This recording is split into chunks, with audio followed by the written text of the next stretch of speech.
Hi, I'm Nini, and welcome to Creative Angles, the podcast for creatives by creatives.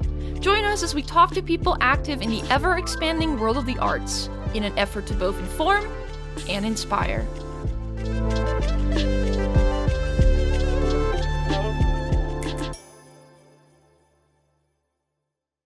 And we're rolling. Hello, everyone. Welcome back to another episode of Creative Angles. I'm your host, Nini, and today we are here with Soap.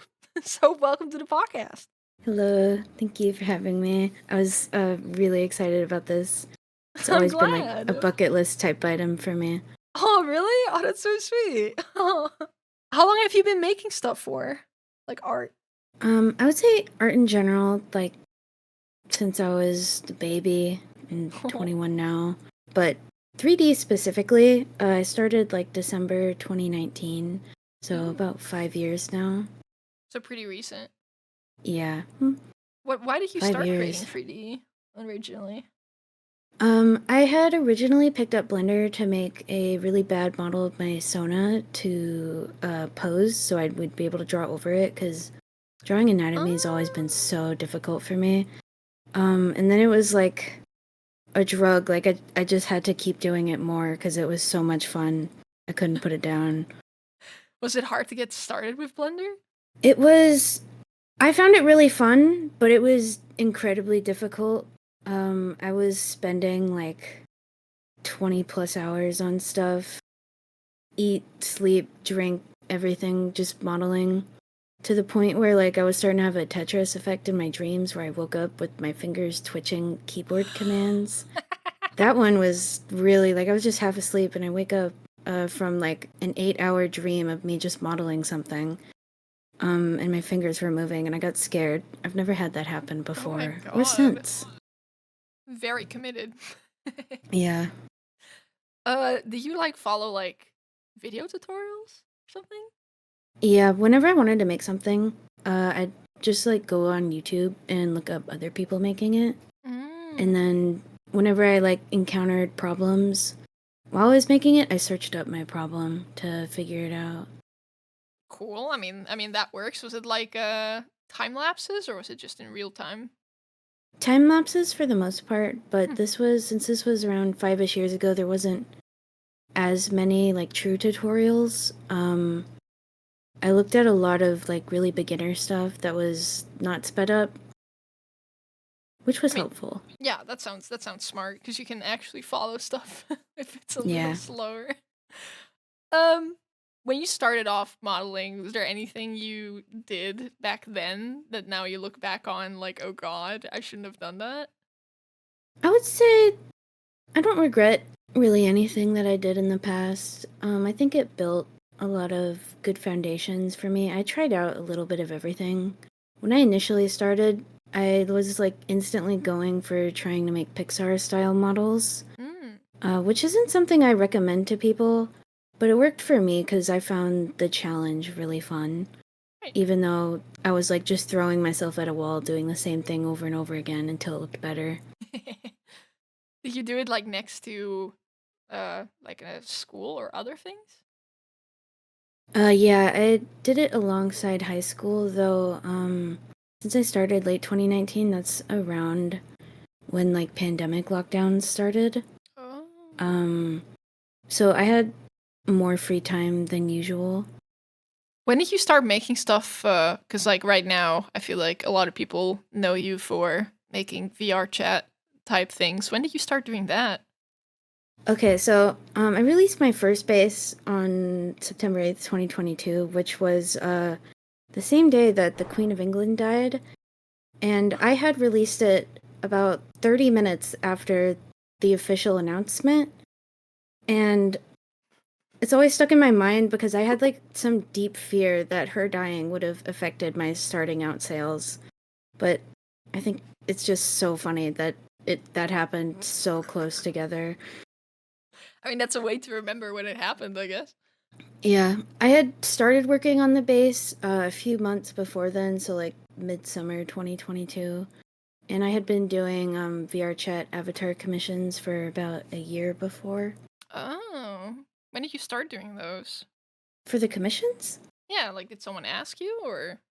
I started doing them for my friends for fun because I Mm. like doing the toony models. But then I'd started getting enough like people that seemed to be interested in paying me to do things, and I was interested in the income, Mhm. so I had posted for commissions.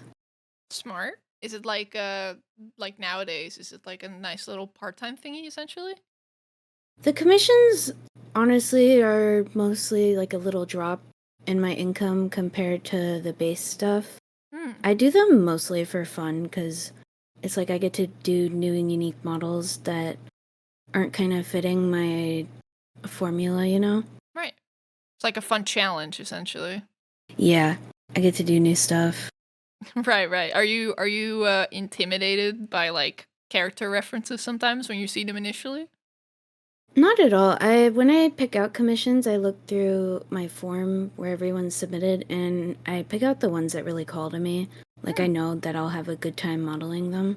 Right. I Smart. usually have a pretty healthy amount of responses.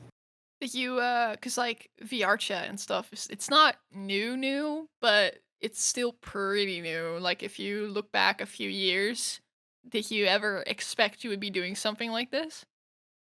Not at all. I mean, even before I got into 3D, I was going down the Illustrator route. Mm. I was actually doing like sci-fi background illustrations for a visual novel. Ooh, None of that's public, but that was my first like regular income I was getting from my art. cool. What would you say changed about your like outlook on 3D as you went on, like creating the models? I think I originally started from a place of really strong passion, but then it's gone down a little bit over the years as I've had to make it my main job because I'm a little too autistic to do anything else.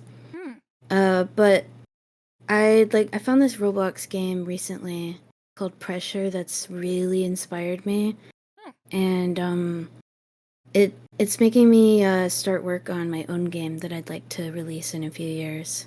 Oh, cool. So like I'm trying to fight to follow my passions again. Is Although I it do like doing the 3D modeling stuff on the side. right? So you're like mixing those two things full Yeah. time. Yeah. Cool. When you work with commissions, I can imagine those take like quite a while to put Oh together. yeah. Do you ever have moments where like because it's like one character, right? Is there ever moments where you're really tired of like working on one thing? When I'm picking out my projects, I usually have a few things going on at once. And so like I wake up for the day and I'm like, what sounds good to work on today? And I just pick. I don't force myself to work on something if I'm not really in the mood for it Hmm. because it'll take me about twice as long. So that's why my commissions end up having really long time periods because, like, one commission for someone at the level of quality I like to produce usually takes me like 60 to 80 hours of work. Damn.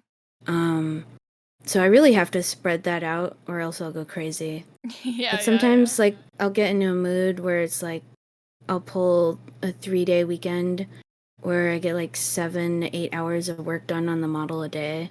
Ooh. Um, just because like I get into that flow state and I'm having so much fun working on it. Hyper focus. Yeah. Exactly. So this is like you do this like full time essentially. Do you do anything like on the side or not really? No, I don't have any sort of like real life job. I consider what I do three separate jobs. I have the VRChat avatar bases, Mm-hmm. the 3D modeling commissions, and then I'm also a 3D artist at the game studio El Critas. Right. Do people around you like I don't know family and stuff? How do they react to you doing this kind of work?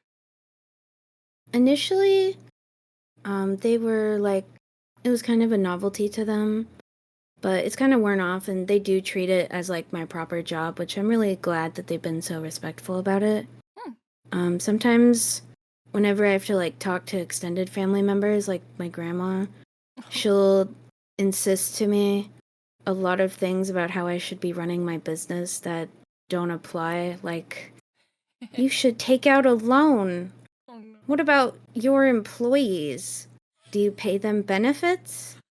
You need a business loan to hire more employees, I think.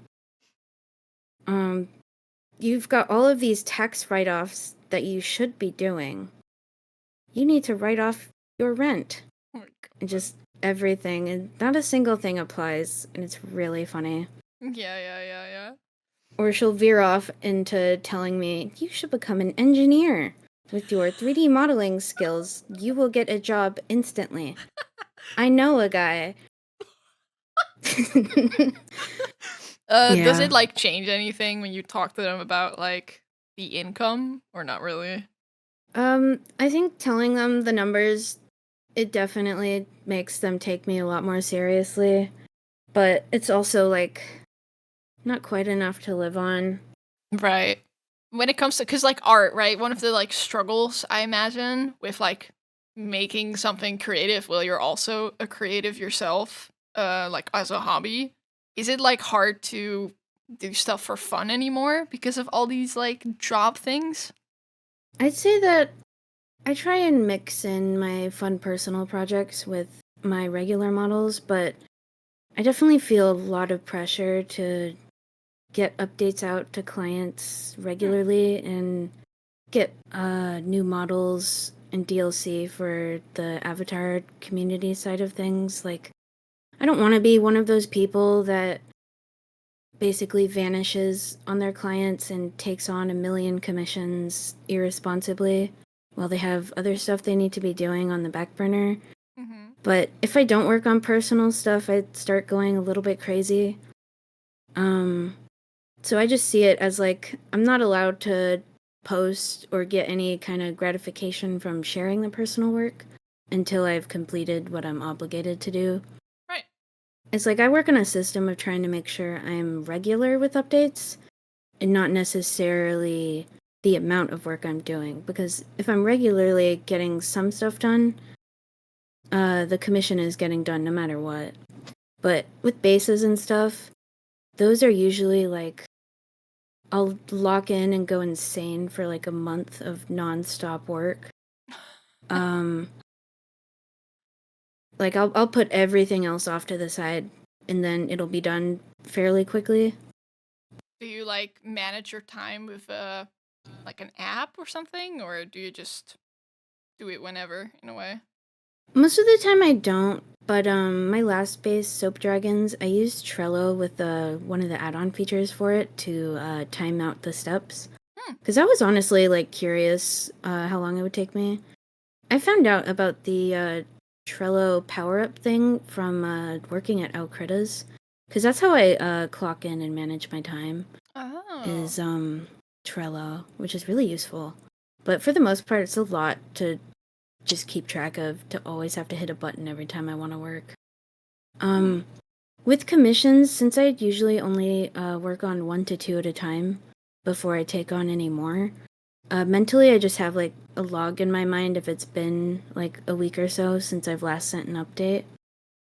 So I'm like, oh, it's been a bit. Let's get a few hours of work done. Smart. Get them something. When it comes to like pricing yourself, right, with commissions, because I think that's for a lot of artists, either professional or hobbyist, it's really hard to decide how much to ask for these kind of things, especially something that's I mean 3D is not new, but yeah, it's not the most common for people to do commissions in compared to just illustration, I feel like. How did you decide like what prices were right for you? Oh man, that is certainly the question. Because my models take me like 60 to 80 hours for a commission, oftentimes if I was to price myself fairly to how people think I should be pricing, they would be paying like around 2,000 plus for a model, Mm-hmm. which I genuinely just don't think is a feasible price for me to ask and regularly get buyers. Mm-hmm. So my rough guideline has been about $20-ish an hour, which is only about $4 above minimum wage where I live. Oh, But dang. I don't mind.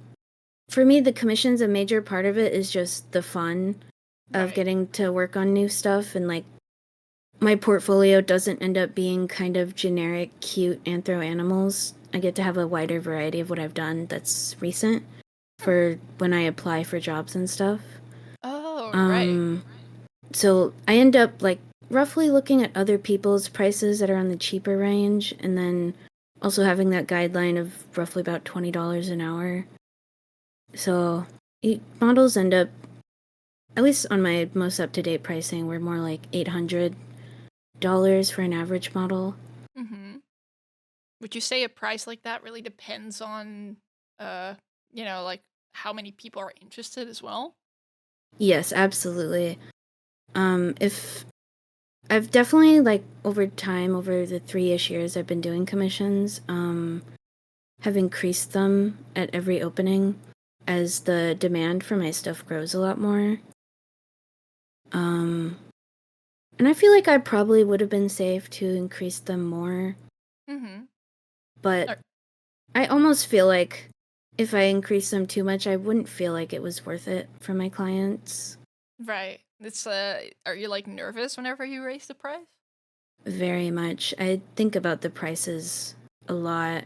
Mm-hmm.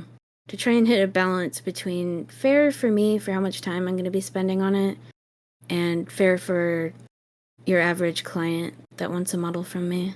Right, because people are very, I feel like when it comes to newbies, a lot of artists, especially really big artists, they like to say stuff like, oh, don't charge too little and, things like that. But if you're just starting out, especially for young creators, it's kind of, it's a really hard balance to strike, I can imagine, between, yeah. like low prices and uh, demand, like making I'm very balance. opinionated on people who are very opinionated on making people raise their prices, because I don't think charging like a livable hourly rate for yourself is always feasible for everybody. Yeah. Price per project, I think, is a much better pricing model because it doesn't punish you for working fast.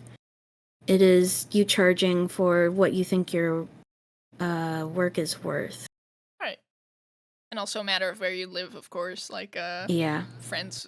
There was one friend, I forget where she lived exactly, but their monthly wage was the equivalent of $250. So if she asks $50 for like art, that's a very, very rich like income compared.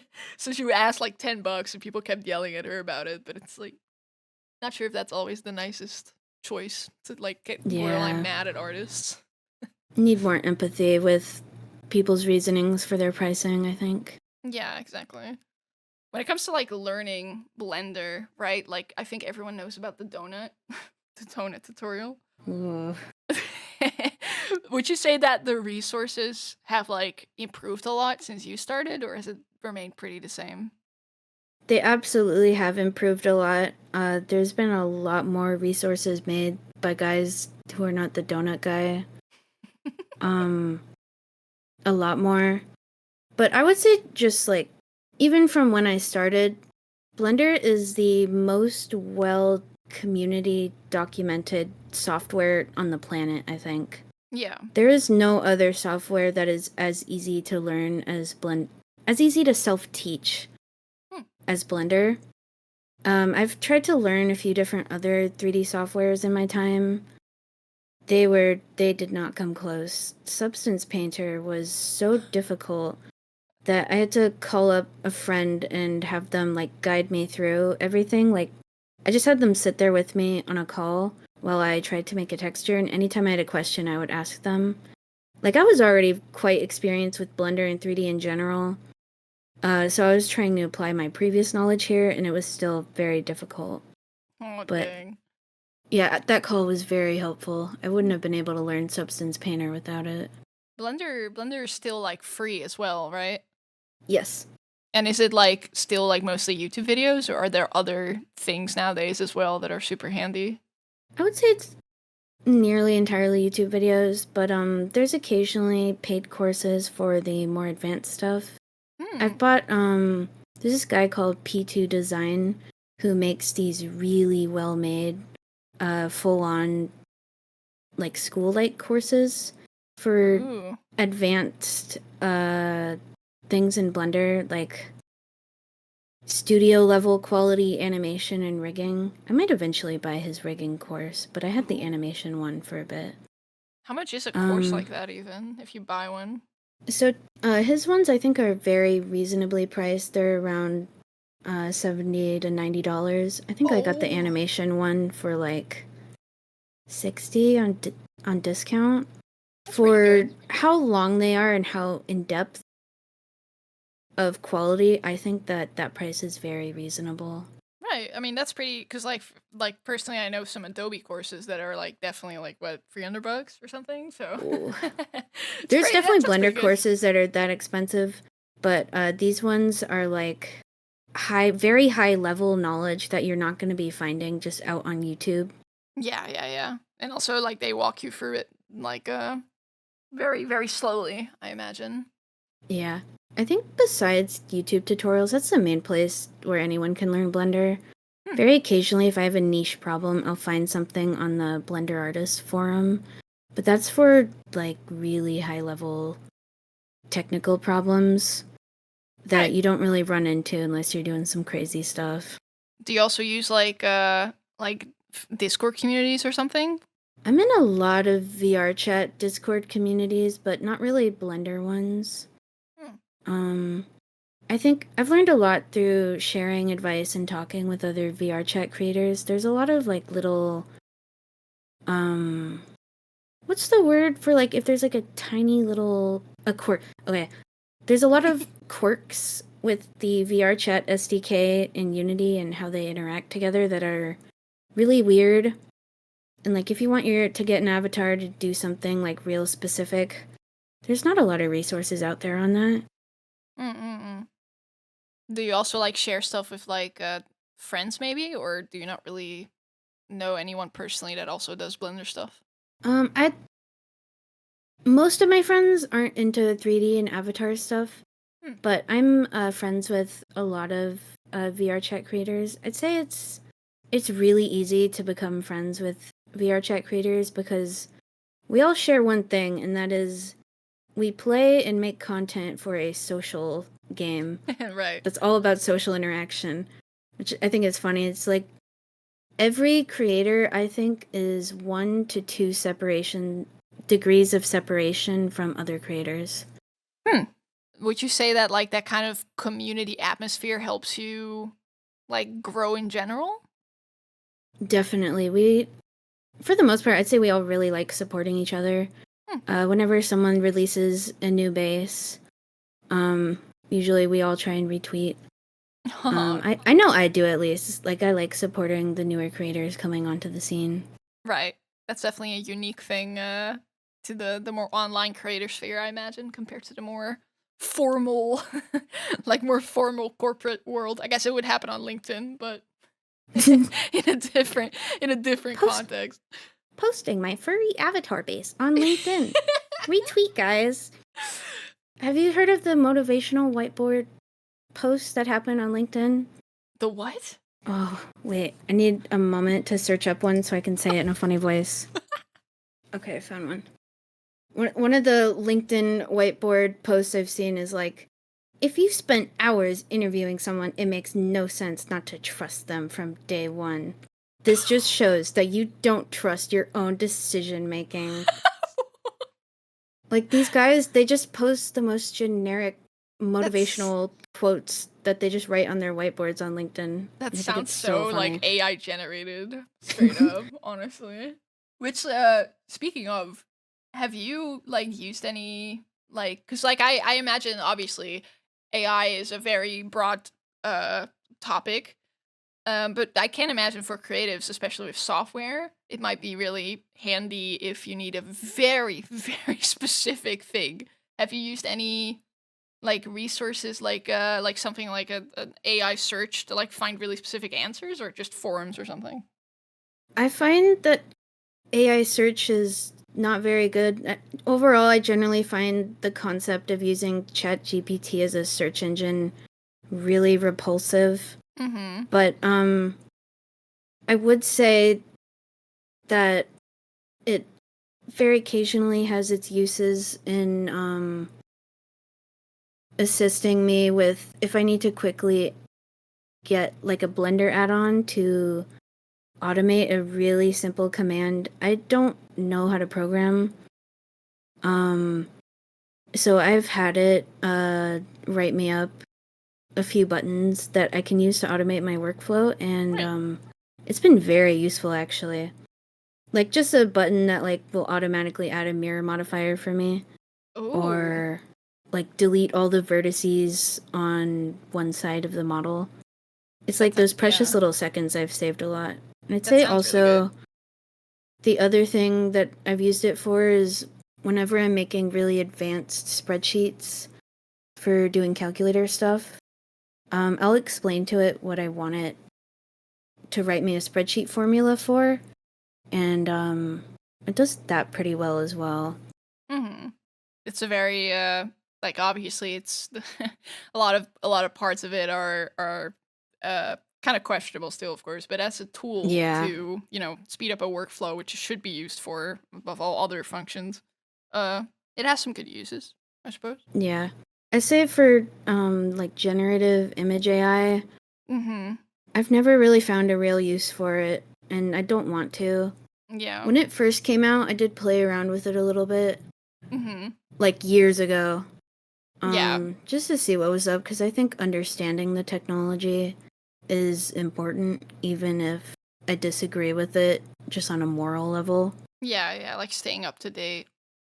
Yeah. I'd say, like, the only real use it may have is for making tiling images. Yeah, Or images textures. tile better. Yeah, like the generative fill for tiling, but I don't know. I don't think it's particularly worth it. Mm-hmm. I feel like Adobe's like Photoshop's AI also does that. Like you don't really need the external online generative AI for a lot of uh like nice tool stuff. I feel like a lot of it is coming to the software itself and runs like locally instead of on some big server building. Do you have any like degrees, by the way, in this field? I don't. I've never gone to any type of formal education, like college. I almost had to drop out of high school. If it wasn't for the pandemic happening for my last 2 years of high school, I would have dropped out just because my autism in high school were not really meshing very well. I was having to like call out of school about every 2 weeks. But then COVID happened and I was able to do most of school online, which was very helpful. I'm glad I didn't have to drop out. Right. I mean, lucky in a weird way, I guess. Yeah. I would say that college or any type of formal learning like that is not at all necessary for learning the Blender side of 3D. Mm-hmm. All of those resources are so clearly available online and for the most part free. But if you wanted to get into more industry 3D, like using Maya or Houdini is technically free, but not really. You need formal education for that because all of those resources have been locked behind formal education. Yeah. Like people go into formal education for 3D and they learn Maya, and then they get out of college and they don't have their student license of Maya anymore, and they can't really get themselves to learn Blender, so they have a free program because they're already trained for Maya, which is a lot different. I kind of separate 3D programs into two different categories. There's Blender type programs and Maya type programs. Maya is very heavy on using your mouse to do things. So like clicking and dragging into pie menus. And it has a lot of really big drawn picture icons. Whereas Blender is there's a lot more text and keyboard shortcuts. Mm-hmm. I prefer not having to interpret what a pictograph means to figure out what I want to do in modeling. So I'm not a huge fan of Maya type programs. And all the mouse pie menus really strains my hand. I don't know how people do that. Yeah, that's totally fair. Do you use like plugins for Blender as well, or not really?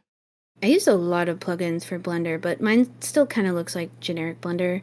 Hmm. There's a version of Blender called Blender for Artists, which basically just turns it into Maya style Blender. Oh. I had someone get really opinionated to me once saying how awful of a program Blender is because it doesn't look like Maya with all the icons and stuff. And I was like, oh my god, it is just preference. Oh my god.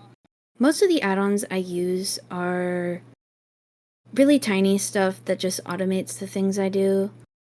I've actually commissioned a friend to do a few different add-on things for me for my workflow and like modifying other people's. Like I have this add-on I use that's free called Outline Helper to automatically add on outlines to my models so I can check them before I bring them into Unity. And I had my friend modify that one to add a button to turn off all the outlines throughout this scene, which was really helpful. And then another add-on I commissioned them for was I use it for optimizing the geometry on hair for the most part, where it automatically will dissolve a lot of it. It will automatically dissolve a lot of the hair geometry for me evenly. Oh, neat. I'd say the other ones I use are like for UV unwrapping. Because the Blender UV unwrapper is kind of mediocre. Do I need to explain the UV thing? Because I can.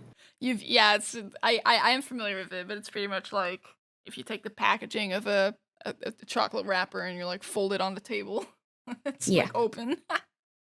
So I have one that I find really essential for that. Which one? It's called Text Tools. It's got a lot of good tools for like aligning stuff and straightening, organizing, etc. Nice. Is that the one you would like if you had to pick one like for people to immediately install upon getting Blender? Is that the one you would pick, or is there another one?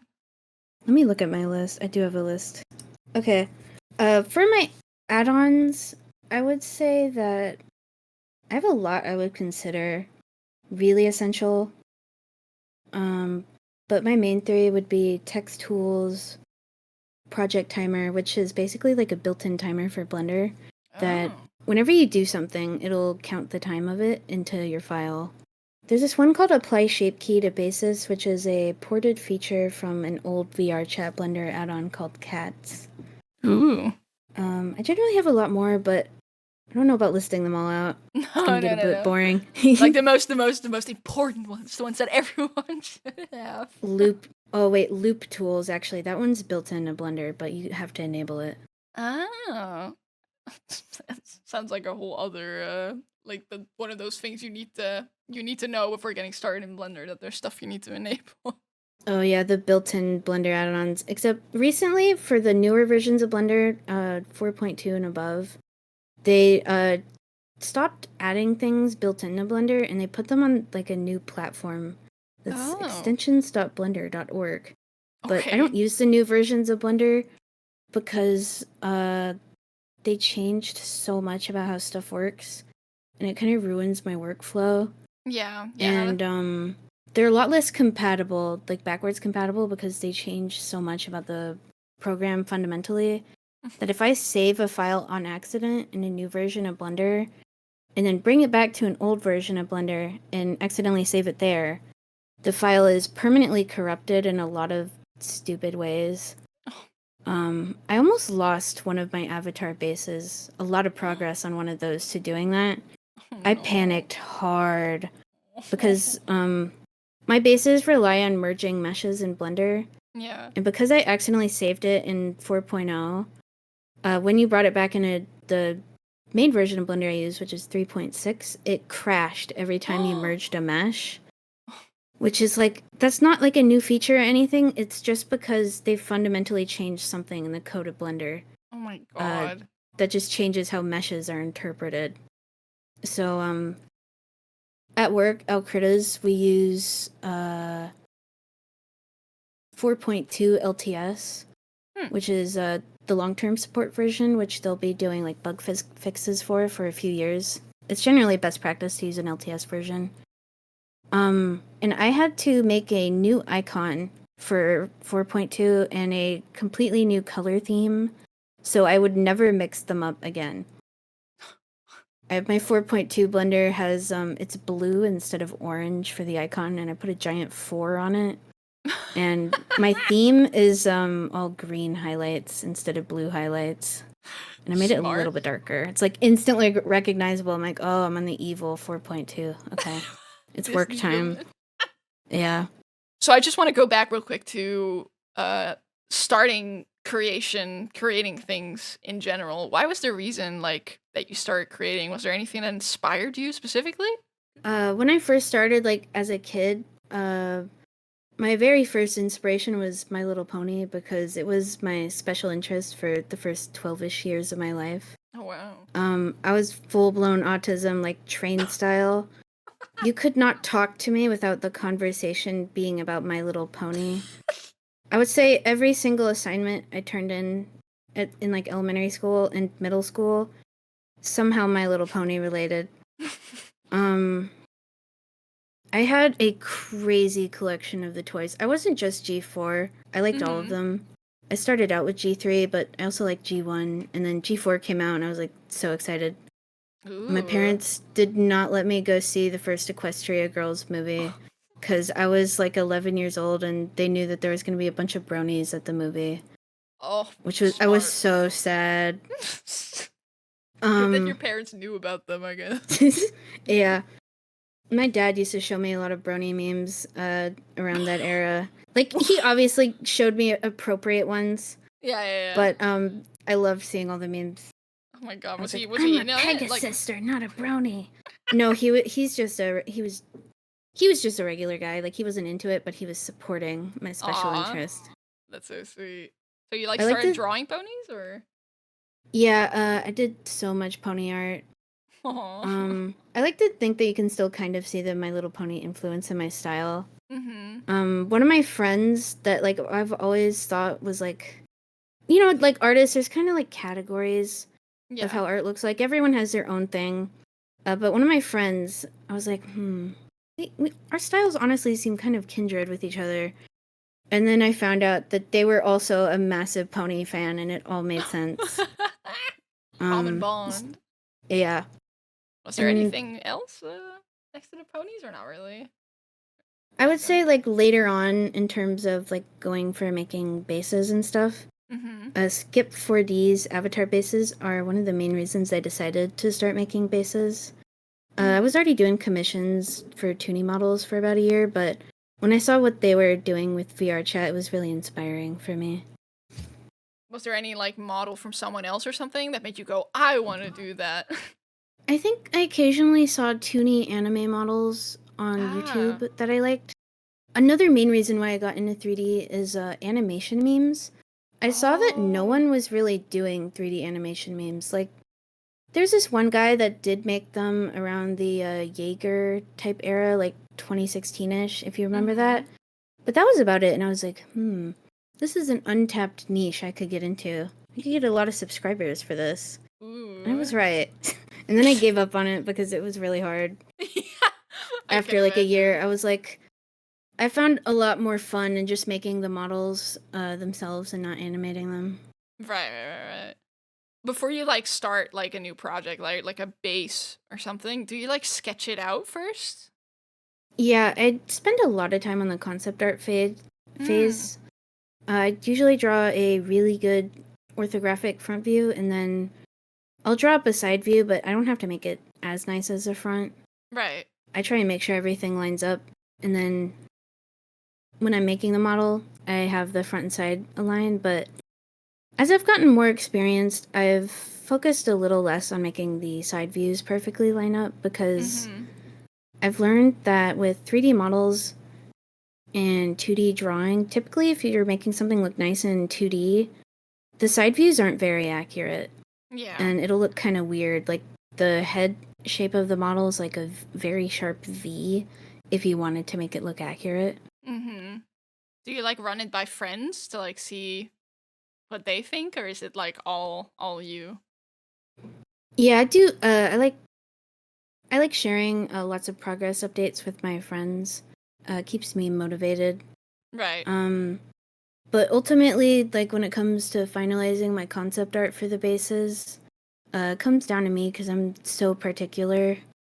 On my most recent base, Soap Dragon, the concept art took me about 18 hours in total. Whoa. Like just combined over about a year of coming back to it on and off, tweaking things, redrawing completely Oh, wow. until I got something I was 100% happy with.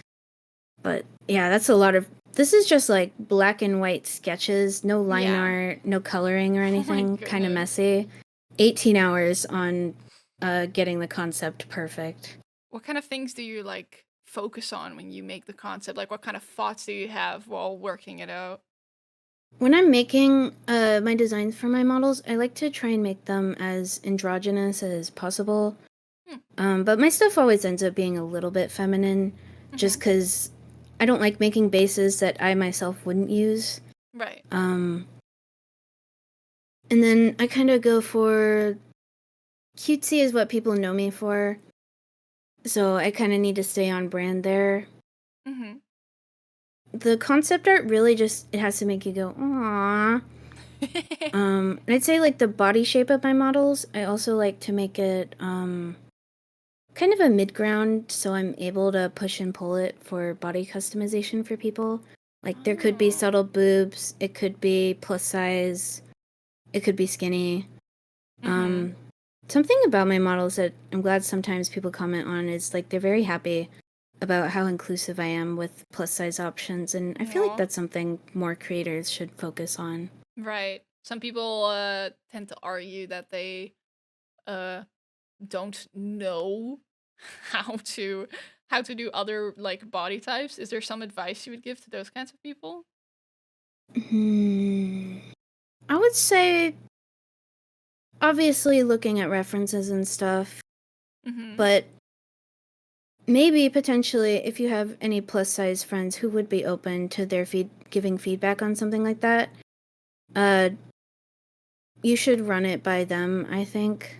Right. Like if they think that they'd be happy using the model with that body type. Right. It's got to be comfortable. Yeah, yeah. Have you ever received any like specific feedback or critiques that really stuck with you? I have both positive and negative. I'll end with positive. I haven't gotten too much negative attention online because I purposely try and stay out of people's hair. I don't want to start anything.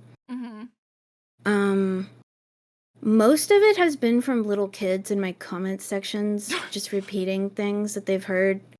And I can't take any of it seriously. Like, they're just like dumb little bugs in there. Yeah. I cannot take a hate comment from a 14-year-old seriously. They don't even know what's up. Yeah. The very few times I've had adults be jerks to me, most of the time I'm just like, I vent to my friends about it and I get over it. I don't like to give them the satisfaction of knowing that they upset me. Yeah. But there's this one guy a few years ago, kind of early in like my posting game, when I was more on YouTube, who was saying some really mean stuff about my animation, and I was just talking to him, like asking for constructive advice, because I try and take what the haters say to me and turn it around and treat it like they're being genuine, because I would like to improve. But then at the end of that conversation, the guy said, I don't actually care about the quality of your modeling at all. I just wanted to hurt your feelings. Oh my god. And that one's really stuck with me. I don't like giving this guy power, but it's been a while. And he's probably never going to see this video. But like, whenever people are specifically out to get me for being upset with me and not just the quality of my work, those ones really get to me. Yeah. But over time, I get over them. For positive feedback, a lot of the time what I do is quite influenced by if I get a lot of positive feedback on something, I'll make sure to repeat it, because I like making people happy. Aw. My favorite comment I've ever gotten is when someone was talking about the documentation and setup process on my bases. They said that I had nearly baby-proofed the International Space Station. And I think about that so much. It makes me so proud that they said that Aw. because the documentation and setup of a base is something that's really underappreciated, I think, in the Yeah. avatar base community. But it's something that I put a lot of time and effort and thought into like streamlining and making work because my stuff isn't very standard. Most Yeah. creators do not require you to use Blender for their bases, so I want to make that part of the process as seamless as possible. Right. I mean, it's also, I feel like VRChat is, of course, ever growing. So it's, probably lots of new people as well. And I mean, Yeah. for me at least, it was quite overwhelming to look into all the model custom setup stuff if you're not familiar with how it works in the slightest. So when people do put in the effort, uh, that goes a long way, I think.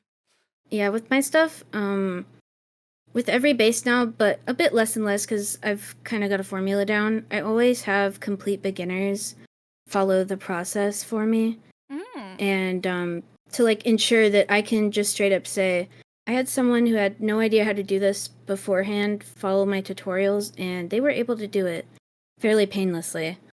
Aw. So like that claim I make on my product pages about beta testing is not an empty claim. I spend quite a bit of time making sure everything works well like that. Oh, awesome. Do you spot your work in the wilds from time to time? Very occasionally, and I always get really excited. Aw. Whenever I do see it in the wild, I'm like, "Hey, can I take a picture of you, please?" Because in my community server, I have like a little channel blocked to just me and a few friends where like I paste in most model customizations I see. So if I ever want to Mm. like go back to one I remember seeing, I can see it there. It's just nice to collect all of them because I'm like at that point where there's not too many for me to still catalog. Yeah. Like I'm at the mid range of how many customizations there are out there, so it's feasible for me to take pictures of most of them. Mm-hmm. Something unique to the VRChat sphere, I think that very new people could be confused by is like the whole principle where people buy 3D models online, like in their own personal shops and stuff. Um, I'm sure that there's lots of stuff happening in that bubble when it comes to people, being pissy about it, or maybe even piracy. And I can imagine some creators might be demotivated, maybe, by all that, stuff happening. Is there any advice you would give to people that are like demotivated by those things? Um, I see like a lot of people say that creators are greedy for. Okay, not a lot of people. Most pirates, I think, have this mindset that creators are greedy for not wanting their products to be pirated. But Mm-hmm. I'd say most of us are within the range of like 15 to 50K a year on bases, which is like fairly low income. It might be decent if you have a side job, but as your main job, it's Yeah. not that much. And enough pirates doing that can be a serious hit. But I'd say I try not to think about the pirates as being potential paying customers I've lost out on Mm-hmm. because they weren't wanting to pay money for it in the first place. Yeah. But I would say something that's a bit more impactful than the pirates is people breaking TOS to share stuff with friends or partners. Oh, That's a right. bit rampant. Where people like share like files that they purchased with someone that they know personally, you mean? Yeah, a lot of people seem to think that buying an avatar on Gumroad means that their relationship partner also gets access to it, like Mm-hmm. a shared bank account in marriage type situation. Right. But I think I've maybe only seen one or two creators who have ever been okay with that. Yeah. It baffles me. You two are different human beings. Mm-hmm. Different customers, different models. Yeah. What is like a misconception that people have about VR chat or just model makers in general, I guess, but I feel like in this specific genre a lot of different things are being said. Is there like a misconception, you think, about people making stuff for VRChat? I don't think I have an answer for this question because my last one was kind of an answer for that one. Right, right. About like the greediness, I think. Yeah. I mean that's fair. That's definitely sounds like something that you might think is common knowledge, but I guess based on your experience, it's very much Yeah, not. I couldn't think of any other misconceptions besides the pirates thinking we're greedy. Mm-hmm. Do you use any like specific tools to make stuff except for, you have like Blender, but do you have like certain hardware as well that you use for it?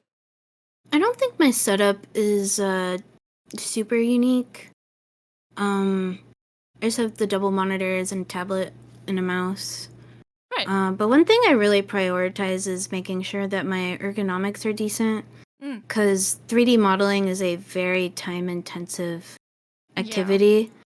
So if you're going to be modeling for like 8 hours straight for a day, you need to make sure that you're as comfortable as possible. So like I have my monitors at a good height and my chair high enough, etc. So I don't hurt myself too bad. Right. Do you have like ergonomic mouse keyboard stuff as well? Nah, I just have like a regular big keyboard and mouse. It's more just Okay. like, I don't use a screen tablet on purpose because I think hunching over to look at it is like objectively not very good for your back. And I find the regular tablets a bit more comfortable. I did get a screen tablet just to because I thought it would be good. Everyone treats it like it's this massive, amazing upgrade for doing art. But like, it felt identical to a regular tablet, except I was getting more neck and back pain. Yeah, I feel like you would need, when it comes to those screen tablets, you would need like one of those, what is it, like arms, that makes it like in front of your face instead of like on the table. But those are like an Then you'd extra have to hold your hand up. You have to use your arm muscles. Ow. I would say, actually, having your main monitor be like really big. Mine is 1440p. I think when I first got it, it was really overwhelming with how big it is. But I don't think I could go back to a 1080p monitor. Because this big one, it's like... Actually, I don't know how long it is. It's like longer than the length of my forearm. And it's just a lot easier to see stuff. Like, I'm more locked into the modeling. And I think, yeah, less eye straining. Less leaning close to your monitor to see stuff. Yeah. When it comes to like putting yourself out there, right, having people discover you as an artist, I imagine it's really handy when people see your bases, right? If a friend bought one, it's like, oh my god, where'd you get that one from? But have you found like a good method to promote yourself on like socials and stuff? I would definitely say that thinking about people seeing the bases from their friends, like them using it, is it's absolutely a tactic I think about when I'm marketing myself. I try and increase my exposure as much as possible instead of trying to focus on getting people to buy. I'm focusing on trying to get more people to see, because the people who want to buy will come. They exist. They're out there. Yeah. But they won't buy if they don't know. I'd say the best way right now to market yourself in general as an artist is TikTok. You need to be posting high quality content regularly, like either daily or a few times a week.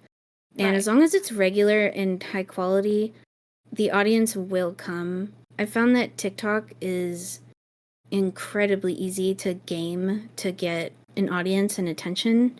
Yeah. But the amount of effort it takes to make that high quality content is a lot.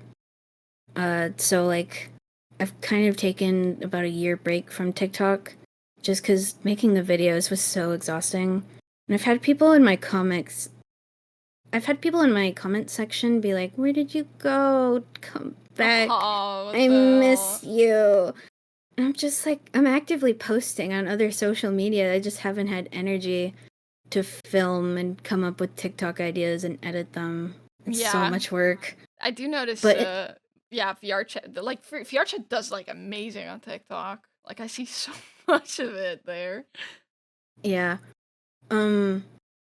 But like in the past, whenever I wanted to make sure that something I was gonna release was gonna do well, I like prepared like a deck of like 5 videos, and I Ah. posted daily every day at around 4 p.m. And then the final video I would post in that deck would be the actual promotional video. Oh, smart.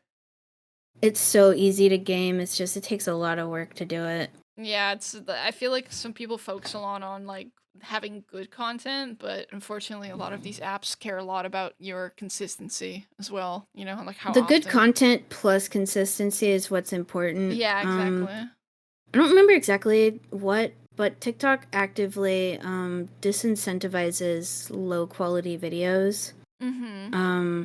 So that's why I'm emphasizing the high quality a lot. Yeah, that makes sense. I got reminded of my own TikTok thing because like the video of I posted a video of the model, like the 3D model that I commissioned you for dancing, and it has 12K views. Hell yeah. Yeah. People love that shit. When I was like earlier on in my TikTok, I like posted some video of one of my animations of like my Sona rapidly messing around with the whiteboard, and that one got like 100K views, and I had Oh my so many people God. DMing me like, "Oh my God, Soap, is this you?"